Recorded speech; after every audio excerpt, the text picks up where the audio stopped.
aula de matemática e suas tecnologias. O tema da aula de hoje é conjuntos numéricos. Vamos reprisar, alguns conhecimentos do primeiro ano.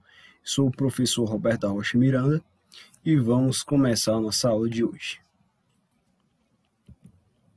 Conjuntos numéricos. Como surgiram os números? Eles foram sendo criados pouco a pouco. A cada nova dificuldade ou necessidade, o homem e a ciência foram juntando novos tipos de números aos já existentes. Com o tempo, por questões práticas, foi preciso agrupá-los, formando estruturas com características e propriedades comuns. Os conjuntos com seitos iniciais ficaram definidos assim: os conjuntos numéricos, os naturais, representados por essa letra N, o Z, os números inteiros, o Q representa os números racionais e o R, os números reais. Conjunto dos números naturais. A necessidade de contar surgiu com o início da civilização dos povos. Povos primitivos contavam apenas 1, 2 e muitos. Esses três conceitos sozinhos já resolviam seus problemas. Depois, outras quantidades, 3, 4 e etc., foram sendo incorporadas. A ideia do zero só surgiu mais tarde.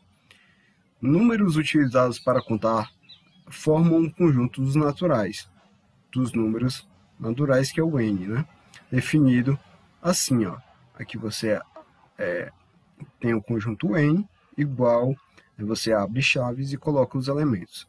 Começando pelo zero, Tem autores que não consideram o zero como natural, mas aqui a gente está fazendo uma consideração com um zero, sendo natural. E aqui se estende até o infinito, Você percebe aqui. Conjunto dos números inteiros, que é representado pela letra Z. A soma e o produto de dois números naturais são sempre naturais. Mas a diferença de dois números naturais nem sempre é natural. Por exemplo, 5 menos 2 pertence aos naturais, que isso aqui vai dar 3. E 2 menos 5 dá menos 3, e menos 3 não pertence aos naturais. Então, nas subtrações como essa daqui, essa última, só são definidas com a introdução dos números inteiros negativos, que é o menos 1, menos 2, menos 3, menos 4, se estendendo ao infinito, que é o menos infinito, no caso. A união dos naturais com os números inteiros negativos formam o conjunto dos inteiros completos, dos números inteiros, que é representado pela letra Z. Aí você tem essa conformidade. Veja que aqui é menos infinito, aqui é mais infinito. E aí você percebe os valores que a gente citou aqui anteriormente. O conjunto dos números inteiros, Z. Podemos separar os inteiros em três categorias. Os positivos, 1, 2, 3 e 4, e aí se estende ao infinito, mais infinito. O zero e os negativos, menos 1, menos 2, menos 3 e menos 4, se estendendo ao menos infinito. De maneira geral, se K é um número inteiro, o número menos K também é inteiro. Dizemos que K e menos K são simétricos ou opostos. Aí você tem aqui a simetria em relação ao zero, Aqui você percebe que são opostos, Menos 1 e 1, menos 2 e 2, menos 3 e 3 e menos 4 e 4. São opostos. Aqui você tem um eixo de simetria em relação ao zero. De dois inteiros simétricos K e menos K, não nulos, qual é o positivo e qual é o negativo, Aí se você for analisar, se esse K é não nulo, e ele é inteiro, isso vai depender do valor de K, Se o K for negativo, o K for menor que zero, ele vai ser aqui, menos K vai ser positivo e o K vai ser o negativo. Agora, se o K for maior que zero, o K vai ser positivo e o menos K vai ser negativo. Então, temos que analisar esses casos. Dois inteiros simétricos podem ser iguais? Não, Menos 2 não é igual a 2. Menos 3 não é igual a 3. A soma e a diferença, o produto e o quociente de dois números inteiros são sempre inteiros? Sim, né? Se você for analisar a soma, a diferença e o produto, e o quociente é a divisão, né? Mas veja, a divisão, aqui no caso, a soma dá certo, a diferença dá certo, o produto dá certo. Agora, o quociente vai gerar um novo conjunto. Esse novo conjunto, a gente percebe que vai gerar o que a gente chama de racionais. Define-se Z as relações de igualdade e de ordem, que é desigualdade. Se P e Q são dois números inteiros, eles satisfazem uma e somente uma das seguintes relações. Então, P é igual a Q, então P é igual a Q. Então, ó, 3 menos 5 igual a 2. Né? E veja que a operação é o P e o Q é o 2. O P aqui ó, é menor do que Q. Essa ponta sempre vai indicar para o menor. E a boca aberta vai sempre indicar para o maior. Então, menos 5 é menor que menos 1. Menos 1 é menor do que 0. E 0 é menor do que 3. Opa.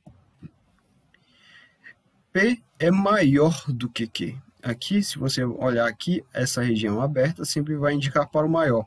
Então, 7 é maior que 2, assim como 2 é maior que 0, e 0 é maior que menos 4. Observação. Certos subconjuntos de N e Z são definidos por meio de desigualdades. No caso, devemos estar atentos ao universo indicado. Então, você pode representar um conjunto por uma simbologia. Um exemplo, um conjunto A, onde o x pertence aos naturais, e esse x é menor do que 4. Então, se os naturais começam do 0, então os naturais menores do que 4 é o 1, o 2 e o 3. Se o B também posso representar como um intervalo. Ó, x pertence aos inteiros, onde esse x é maior ou igual a menos 3 e menor do que 2. Então, se você tem os números inteiros, menos 3, menos 2, menos 1, 0. E aqui a gente fecha no 1, né? Aqui, ó, 1 que está aqui. E o C, x pertence aos inteiros, onde o x é maior ou igual a menos 2. Então, você percebe que aqui se encaixa o menos 2, né? Também é igual, menos 1, 0, 1 e até o infinito, certo? Observação. Os conjuntos numéricos podem vir acompanhados de certos símbolos que têm a função de excluir dele determinados números. O símbolo asterisco exclui o 0, o símbolo mais exclui os negativos e o símbolo menos exclui os positivos. Isso quer dizer o quê? Se você vê alguma coisa assim parecida, ó, se você tem um Z asterisco, quer dizer o quê? Quer dizer que ele não tem um 0. Se você tem o Z positivo, quer dizer que é só os elementos positivos e exclui os negativos. E se você tem o Z negativo, é porque você está excluindo os positivos, tá? Bem simples isso. Observação, quando colocamos os inteiros em ordem crescente, valem os conceitos de antecessor e sucessor, né? O antecessor de 8 é o 7. E o sucessor de 8 é o 9.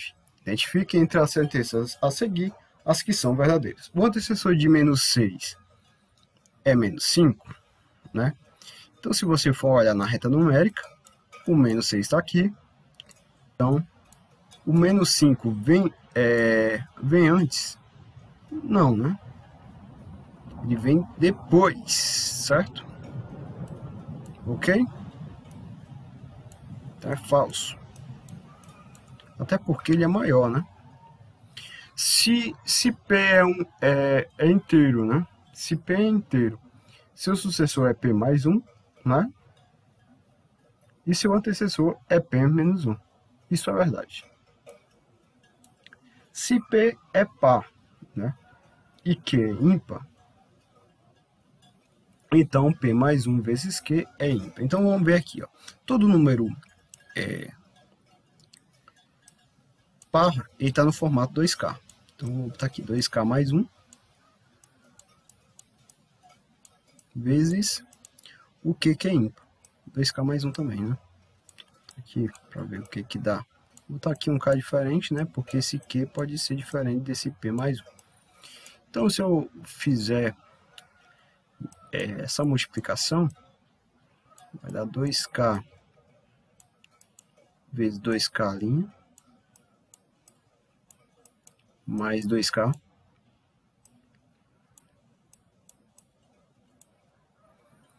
e temos 2K' mais 1. Então você percebe que isso aqui é ímpar. Realmente isso aí vai dar, ó, isso aqui é tudo multiplicar por 2 mais 1, isso vai dar ímpar. Isso é verdade. Se P é par e Q é ímpar, então P mais Q, né? Então par com ímpar.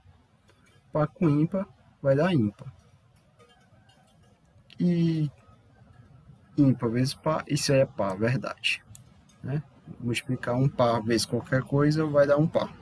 Conjunto de números naturais. 0 não tem antecessor. O antecessor do zero, né? Realmente, nos naturais, não tem antecessor. Isso é verdade. Certo? Conjunto dos números racionais, que é o quê?